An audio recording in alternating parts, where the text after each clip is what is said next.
Good morning friends, welcome to group Sujan. ఈరోజు మనం భారతదేశంలో ప్రణాళికల గురించి ఈరోజు మనం నేర్చుకుందాం.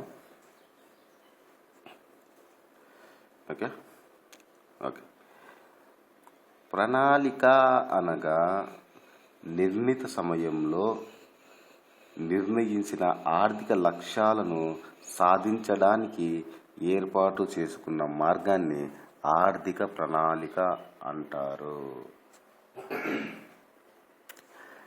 1917వ సంవత్సరంలో లెనిన్ నాయకత్వంలో రష్యాలో కమ్యూనిస్టు ప్రభుత్వం ఏర్పడింది. రష్యా ఆర్థిక వ్యవస్థ చక్కదిద్దడానికి లెనిన్ ప్రవేశపెట్టిన మార్గాలు ఏవంటే, ఒకటి నిర్బంధ విధానము, కంపల్సరీ ప్రొక్యూర్మెంట్. రెండవది నూతన ఆర్థిక వ్యవస్థ, న్యూ ఎకానమీ పాలసీ. మూడవది ప్రణాళిక వ్యవస్థ, ప్లానింగ్ సిస్టమ్. ఈ మూడు ప్రవేశపెట్టాడు. ప్రణాళిక వ్యవస్థను లెనిన్ రూపకల్పన చేయగా స్టాలిన్ ప్రణాళికలను ప్రవేశపెట్టడం జరిగింది. రష్యా ప్రణాళిక వ్యవస్థను గోస్లా ప్రణాళిక అని అంటారు. రష్యా ప్రణాళికలను 1928వ సంవత్సరంలో ప్రవేశపెట్టింది.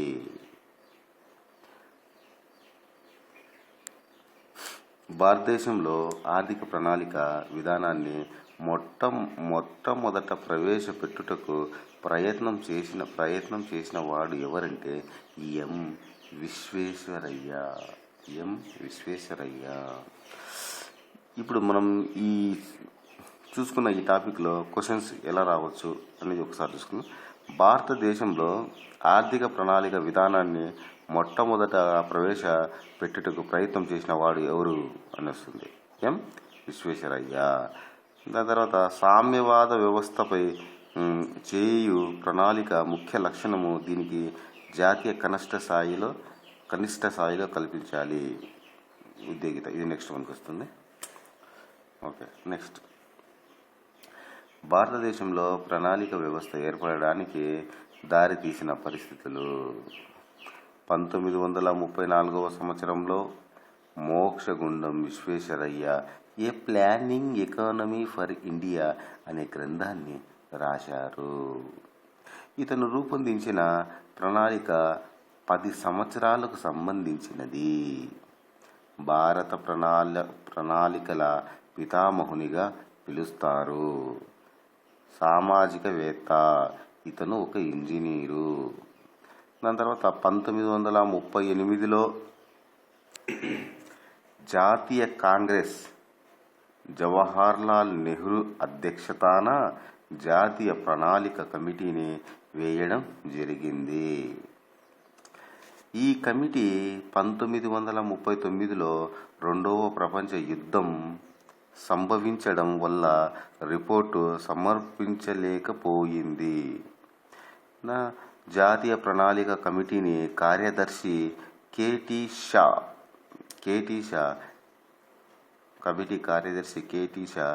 ఈ కమిటీలో సభ్యుల సంఖ్య 15 మంది. 1944లో ఆర్దిసార్ దలాల్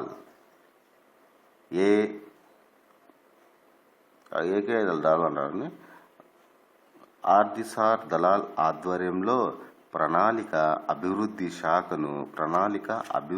శాఖను ఏర్పాటు చేయడం జరిగింది.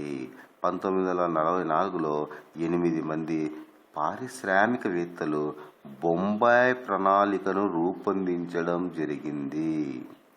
ఈ ప్రణాళికలో మౌలిక పరిశ్రమలకు ప్రాధాన్యత ఇవ్వడం జరిగింది. ఈ ప్రణాళిక 15 సంవత్సరాలకు సంబంధించింది. ఈ ప్రణాళికను 10,000 కోట్లు రూపొందించడం జరిగింది. ఇది పెట్టుబడిదారీ ఆర్థిక వ్యవస్థ లక్షణాలు కలిగి ఉంది. దాని తర్వాత కస్తూర్బా, లాలాబాయ్, శ్రీరామ్లాల్ టాటా, బిర్లా, ఎండి స్వరూప్, ఆర్డిసాల్ దలాల్, జాన్ మత్తాయ్, పురుషోత్తం దాస్ బొంబాయి ప్రణాళికలో సభ్యులు.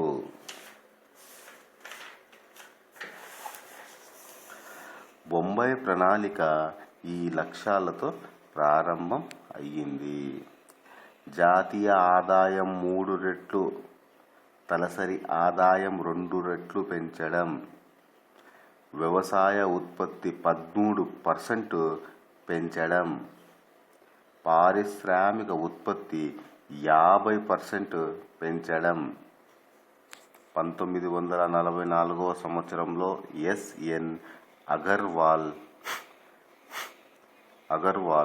3,500 కోట్లతో గాంధేయ ప్రణాళికను రూపొందించడం జరిగింది. ఈ ప్రణాళికలో కుటీర, చిన్న తరహా పరిశ్రమలకు, వ్యవసాయ రంగానికి ప్రాధాన్యత ఇవ్వడం జరిగింది.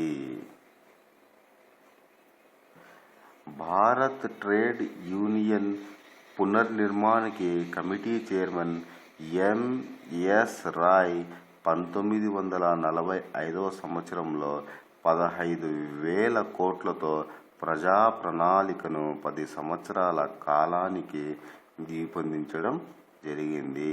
ఈ ప్రణాళికలో వినియోగ వస్తువులకు, వ్యవసాయ రంగానికి ప్రాధాన్యం ఇవ్వడం జరిగింది. ఈ ప్రణాళిక సామ్యవాద లక్షణాలు కలిగి ఉంది.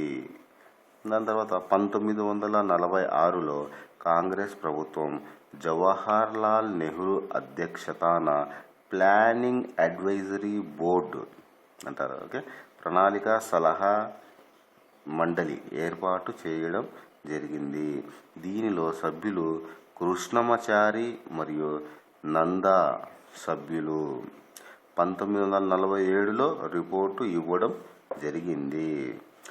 తర్వాత 1945లో రష్యాలో వెవెల్ ప్రణాళికను రూపొందించడం జరిగింది. తర్వాత 1950లో జయప్రకాష్ నారాయణ సర్వోదయ ప్రణాళికలను రూపొందించడం జరిగింది. దీని ప్రధాన ధ్యేయము గ్రామీణాభివృద్ధి, వికేంద్రీయ మరియు నిత్యావసర వస్తువులను తక్కువ ధరలకు పేదలకు అందించడం. పై ప్రణాళికలు అన్నీ కూడా పేపర్కు మాత్రమే పరిమితము అయినవి, ఆచరణలో లేవు. కాబట్టి ఈ ప్రణాళికలను కాగితపు ప్రణాళికలు అని అంటారు. దాని తర్వాత జవహర్లాల్ నెహ్రూ భవిష్యత్ దృష్టియే మన ప్రణాళికలకు మూలాధారము. ప్రణాళిక విధానము రాజ్యాంగ హోదా. ప్రణాళిక విధానం రాజ్యాంగ హోదా. సామాజిక ఆర్థిక ప్రణాళిక విధానానికి భారత రాజ్యాంగంలో సరైన స్థానం కల్పించలేదు. రాజ్యాంగ నిర్మాత డాక్టర్ బి.ఆర్. అంబేద్కర్ ప్రణాళిక విధానాన్ని రాజ్యాంగ హోదా కల్పించాలని రాజ్యాంగ పరిషత్ చైర్మన్ డాక్టర్ రాజేంద్ర ప్రసాద్ను లేఖపరంగా కోరారు. అయితే ఈ ఆలోచనను చాలామంది రాజ్యాంగ పరిషత్ సభ్యులు హర్షించలేదు.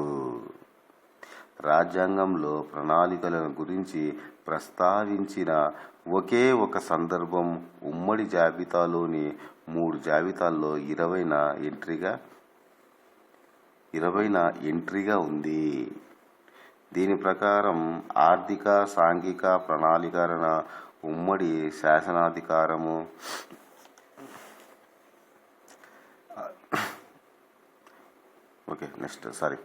దీని ప్రకారం ఆర్థిక, సాంఘిక ప్రణాళీకరణ, ఉమ్మడి శాసనాధికారం, ప్రణాళిక ప్రక్రియ అతి ముఖ్యమైన సంస్థలైన ప్రణాళిక సంఘం, జాతీయ అభివృద్ధి మండలి ఇవి 2 రాజ్యాంగేతర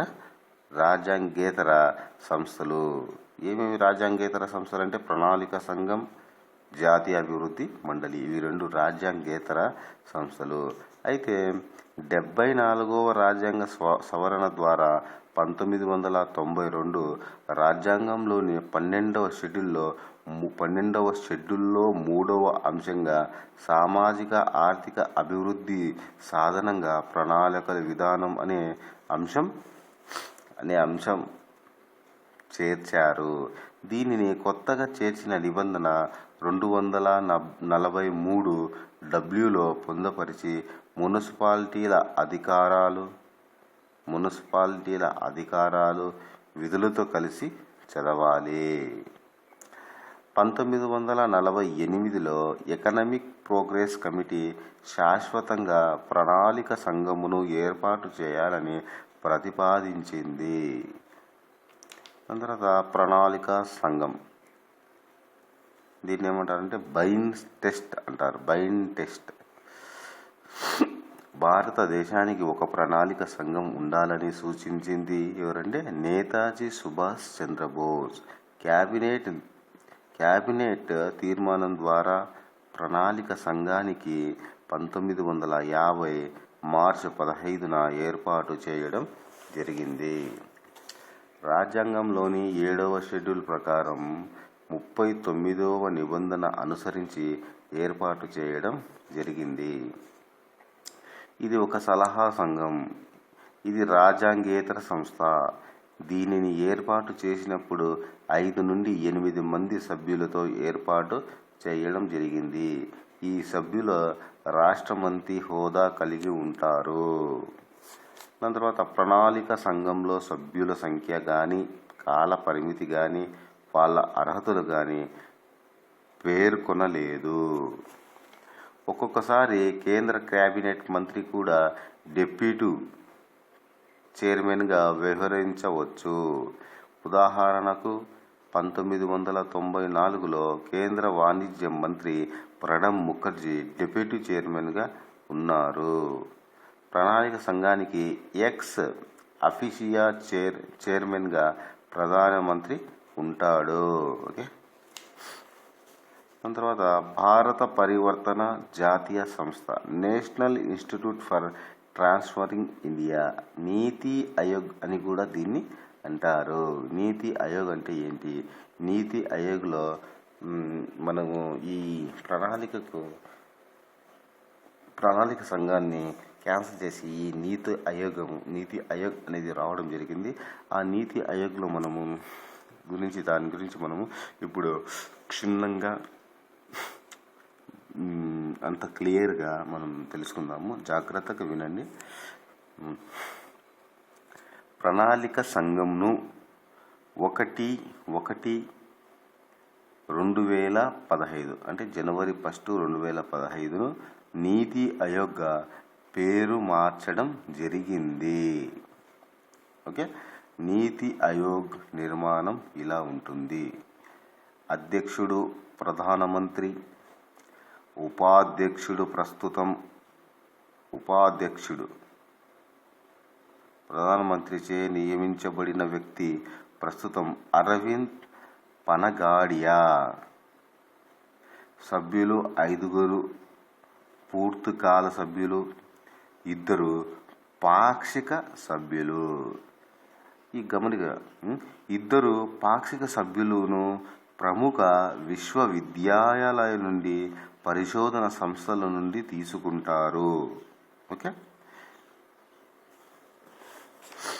ఎక్స్ అఫీషియా సభ్యులు కేంద్ర మంత్రి మండలి 4కి మించకుండా ప్రధానమంత్రిచే నియమించబడే వ్యక్తులు. ఎవరు? ఎక్స్ అఫీషియా సభ్యులు. ఓకే. ప్రస్తుతం ఎక్స్ అఫీషియా సభ్యులు ఎవరెవరు ఉన్నారంటే మనకు రాజ్నాథ్ సింగ్, అరుణ్ జైట్లీ, సురేష్ ప్రభు, రాధా మోహన్ సింగ్ వ్యవహరిస్తున్నారు. దాని తర్వాత ముఖ్య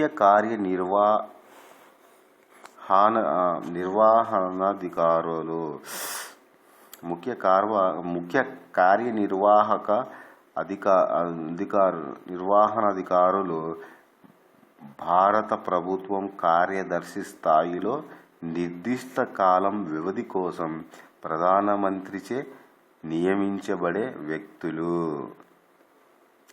గవర్నర్ కౌన్సిల్ ముఖ్యమంత్రులు, గవర్నర్లు, కేంద్రపాలిత ముఖ్యమంత్రులు, గవర్నర్లు, కేంద్రపాలిత ప్రాంతాల లెఫ్టినెంట్ గవర్నర్లు. దాని తర్వాత ప్రాంతీయ మండళ్ళు ఒకటి కంటే ఎక్కువ రాష్ట్రాలు లేదా ప్రాంతాల నిర్దిష్ట సమస్యలను, అంశాలను పరిష్కరించడానికి ప్రయత్నిస్తాయి. బాగా గుర్తుపెట్టుకోండి. దాని తర్వాత ప్రాంతీయ మండలికి నిర్దిష్ట కాల వ్యవధి ఉంటుంది. ఈ మండళ్ళు వ్యూహాలను రూపొందించి అమలు చేస్తారు. మండలిలో ఏదో ఒక రాష్ట్ర ముఖ్యమంత్రి సారథ్యం వహిస్తాడు. మండలిలో కేంద్ర మంత్రులు, నిపుణులు, విద్యావేత్తలు ఉంటారు. రాష్ట్ర ప్రభుత్వాల జాతీయ జెండాను ప్రాంతీయ మండలి ద్వారా ముందుకు తీసుకెళ్తాయి. నీతి ఆయోగ్ సెక్రటేరియట్లో ప్రాంతీయ మండలికి సహాయపడే విభాగం ఉంటుంది. నీతి ఆయోగ్ సమావేశాలు 15 రోజులకొకసారి జరుగుతాయి. నీతి ఆయోగ్కి కార్యదర్శి ఉంటాడు. IASలో సీనియర్ సభ్యుడై ఉంటాడు. మొదటి కార్యదర్శి సింధు శ్రీ కులార్. నీతి ఆయోగ్ సమావేశాలకు అధ్యక్షతన వహించేది ప్రధానమంత్రి. నీతి ఆయోగ్ భవనం పేరు ఏంటంటే యోజనా భవనం. ఇది ఎక్కడుందంటే ఢిల్లీలో. నీతి ఆయోగ్ దైనందిన కార్యక్రమాలు వాస్తవంగా నిర్వహించేది ఎవరంటే డిప్యూటీ చైర్మన్.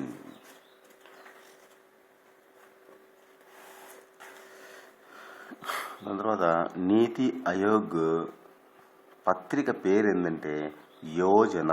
నీతి ఆయోగ్ ప్రస్తుత కార్యదర్శి ఎవరంటే అమితాబ్ కాంత్. నీతి ఆయోగ్ మొదటి సమావేశము 2015 ఫిబ్రవరి 8 నుండి జరిగినది. దాని తర్వాత మనకు ఇది నీతి ఆయోగ్ సంబంధించింది. నీతి ఆయోగ్ అనుబంధ సంస్థలు ఏమేమి ఉంటాయో ఒకసారి చూసుకుందాం. నీతి ఆయోగ్ అనుబంధ సంస్థలు జాతీయ ప్రణాళిక మండలి, programme evaluation organisation, national informatics centre. ఈ 3 ఉంటాయండి. దాని గురించి మనము డీటెయిల్గా ఇప్పుడు చూసుకుందాం. ఫస్ట్ జాతీయ ప్రణాళిక మండలి. ప్లానింగ్ కమిషన్ కి సహకారం అందించే ఉద్దేశంతో 1965లో ఈ జాతీయ ప్రణాళిక మండలి నేషనల్ ప్లానింగ్ కౌన్సిల్ను ఏర్పాటు చేయడం జరిగింది. జాతీయ ప్రణాళిక మండలికి ప్రణాళిక ఉపాధ్యక్షుడు జాతీయ ప్రణాళిక మండలికి ప్రణాళిక ఉపాధ్యక్షుడు అధ్యక్షుడుగా ఉంటాడు. ఓకే, ఉపాధ్యక్షుడు అధ్యక్షుడుగా ఉంటాడు ఇది NDCకి ప్లానింగ్. దాని తర్వాత ప్రోగ్రామ్ ఇవాల్యుయేషన్ ఆర్గనైజేషన్ PEO అంటారు. ఓకే, భారత ప్రభుత్వం పోర్ట్ ఫౌండేషన్ల మధ్య ఒప్పందం ఆధారంగా 1952 ఆగస్టులో ఏర్పాటు చేయడం జరిగింది. ప్రణాళిక అమలుపై సంఘానికి నివేదికలు ఇస్తుంది. అది మనకు ప్రోగ్రామ్ ఇవాల్యుయేషన్ ఆర్గనైజేషన్. దాని తర్వాత నేషనల్ ఇన్ఫర్మేటిక్స్ సెంటర్ ప్రణాళిక సంఘం కింద పనిచేసే భారత ప్రభుత్వ ప్రధాన శాస్త్ర సాంకేతిక వ్యవస్థ ఇది. సమాచార సాంకేతిక పరికరాలు అందించడానికి ఇది ఏర్పాటయ్యింది. అది మనకు దాని యొక్క అనుబంధ సంస్థలు అంటే ఈ 3. దాని తర్వాత మనకు నీతి ఆయోగ్ విధులేంటి మనం ఇప్పుడు తెలుసుకుందాం. నీతి ఆయోగ్ విధులు. నెంబర్ 1, సహకార పోటీ సమాఖ్యంగా భారతదేశం పరివర్తన చెందడానికి తోడ్పడుతుంది. 1. 2, ఆర్థికాంశాలతో పాటు జాతీయ అంతర్జాతీయ ప్రాధాన్యం ఉన్న జాతీయ ఎజెండాను రూపొందించి ప్రధానమంత్రి ముఖ్యమంత్రులకు అందజేస్తుంది. 2. 3, కేంద్ర రాష్ట్ర మంత్రిత్వ శాఖలకు సహాయపడేందుకు నిపుణులతో వాటి పరిధి సంబంధిత ప్రణాళికను వ్యూహాత్మకను విధానాలను రూపొందిస్తుంది. 4, నవకల్పన కేంద్రంగా బిందువుగా నీతి ఆయోగ్ వ్యవహరిస్తుంది. 5, సత్వర ఆర్థిక అభివృద్ధి కోసం సమగ్ర సంపూర్ణ పద్ధతులను సంస్థ ప్రవేశపెడుతుంది. 5 అండి. 6, అంతర్రాష్ట్ర వివాదాలను లేదా వివిధ రంగాల మధ్య వివాదాలను పరిష్కరిస్తుంది. 7, ప్రపంచ స్థాయి అందుబాటులో ఉన్న నైపుణ్య వనరులను ప్రయోజకరంగా వినియోగించడానికి సమన్వయ సంస్థగా వ్యవహరిస్తుంది. 8, సాంకేతిక విజ్ఞాన ప్రమాణాలను ఉత్పాదకతను శక్తుల నిర్మాణాలను పెంపొందించడానికి సహాయపడుతుంది. 9, ప్రభుత్వ విధానాలను కార్యక్రమాలను ఎప్పటికప్పుడు పర్యవేక్షిస్తుంది. 10, ప్రపంచ స్థాయిలో అందుబాటులో ఉన్న నైపుణ్యాలను వనరులను ప్రయోజకరంగా వినియోగించడానికి సమన్వయ ఏజెన్సీగా వ్యవహరిస్తుంది. ఇవి మనకు విధులండి. వాటి యొక్క విధులు అంటే చేయాల్సినవి. దాని తర్వాత నీతి ఆయోగ్ యొక్క లక్ష్యాలు ఏంటో మనం ఇప్పుడు చూసుకుందాం. లక్ష్యాలు ఏంటంటే సాంకేతిక పరిజ్ఞానాన్ని ఉపయోగించడం ద్వారా సుపరిపాలనను ప్రోత్సహించడం. 2, శాస్త్రీయ మేధాపరమైన వ్యవస్థాపక శక్తులతో కూడిన మానవ మూలధనాన్ని పెంపొందించడం. 3, వ్యవసాయదారులకు ప్రయోజనం కలిగించే విధంగా వ్యవసాయ ఉత్పత్తులను ఆహార భద్రతలను సమ్మిళితం చేయడం. 4, అభివృద్ధి ప్రక్రియల్లో విదేశాల్లో స్థిరపడిన భారతీయులను భాగస్వాములను చేయడం. 5, పెరుగుతున్న పట్టణ ప్రాంతాలకు అనుగుణంగా ఆధునిక సాంకేతిక పరిజ్ఞానాన్ని ఉపయోగించడం. 6, మధ్యతరగతి ప్రజలను ఉత్పత్తి ప్రక్రియలో సమర్థవంతంగా ఉపయోగించడం. 7, ప్రపంచ సమస్యలకు సంబంధించిన చర్చల్లో భారతదేశాన్ని భాగస్వామిగా చేయడం. ఇవి లక్ష్యాలండి. మనం నెక్స్ట్ ఇప్పుడు స్వభావాలు చూసుకుందాం. నీతి ఆయోగ్ యొక్క స్వభావం. ప్రణాళిక సంఘం కేంద్ర ప్రభుత్వం నుంచి రాష్ట్రాలకు సలహాలు సూచనలు అందజేస్తుంది. 1. 2, వ్యూహాత్మక సాంకేతిక సలహాలను కేంద్ర రాష్ట్ర ప్రభుత్వాలకు అందజేసే మేధో కేంద్రంగా పనిచేస్తుంది. 3, రాష్ట్రాల ఆర్థిక శక్తికి దేశ నిర్మాణానికి సహాయపడుతుంది. 4, సమాజంలో అన్ని వర్గాల ఆర్థిక ప్రక్రియ ద్వారా ప్రయోజనం పొందడానికి ఈ సంస్థ కృషి చేస్తుంది. 5, ఆర్థికాభివృద్ధిని వేగవంతం చేయడానికి వివిధ రంగాల శాఖల మధ్య పరిష్కార వేదికగా పనిచేస్తుంది. 6, గ్రామ స్థాయి ప్రణాళికను ఉన్నత స్థాయి ప్రణాళికలకు అనుసంధానం చేయడానికి అవసరమైన యంత్రాంగాన్ని నీతి ఆయోగ్ అభివృద్ధి చేస్తుంది. 7, నవ కల్పనలు పరిజ్ఞానాన్ని వ్యవస్థాపక మద్దతును కల్పిస్తుంది. 8, ఉత్పాదక సామర్థ్యాన్ని నిర్మాణాన్ని సృష్టించడానికి పెంపొందించడానికి వివిధ కార్యక్రమాలను పర్యవేక్షిస్తుంది, నిర్వహిస్తుంది. ఇవి అండి మనకు స్వభావాలు. దాని తర్వాత మనకు ప్రీవియస్గా మనకు ఒక క్వశ్చన్ కూడా రావడం జరిగింది ఈ స్వభావాల్లో. అది ఎలా ఉంటుందంటే, భారతదేశ ప్రణాళిక సంఘం చైర్మన్ ఎవరు? చైర్మన్ మీరే చెప్పాలా. ఓకే, భారత ప్రధాని. జవాబు కూడా నేను చెప్పిస్తాను. ఓకే, దాని తర్వాత ప్రణాళిక సంఘం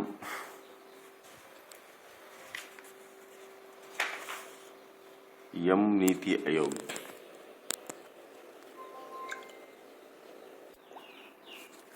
ఓకే అండి, ఈరోజు మనము ఈ క్లాస్ ముగించుకుందాం. నెక్స్ట్ క్లాస్లో మనము పార్ట్ 2లో ప్రణాళిక సంఘం కి నీతి ఆయోగ్కి తేడాలు దాని గురించి మనం తేడాలు తెలుసుకుందాం.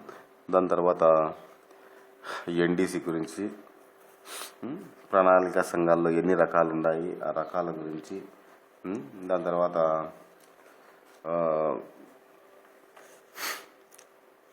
మనకు ఏ విధంగా క్వశ్చన్స్ వస్తాయి మొత్తం తెలుసుకుందాం. దాని తర్వాత ప్రణాళికలు మనకు మొత్తం 12 ప్రణాళికలు ఉన్నాయి. ఆ 12 ప్రణాళికలు ఒక్కొక్క ప్రణాళికను నీట్గా ఎక్స్ప్లెయిన్ చేసుకుంటూ వెళ్తాం నెక్స్ట్ వీడియోలో. Until then bye. ఓకే, ఈ వీడియో కనుక మీకు నచ్చినట్టయితే లైక్ చేయండి, ప్లీజ్ షేర్ చేయండి, కామెంట్ చేయండి. Okay, all the best, good luck, thank you very much.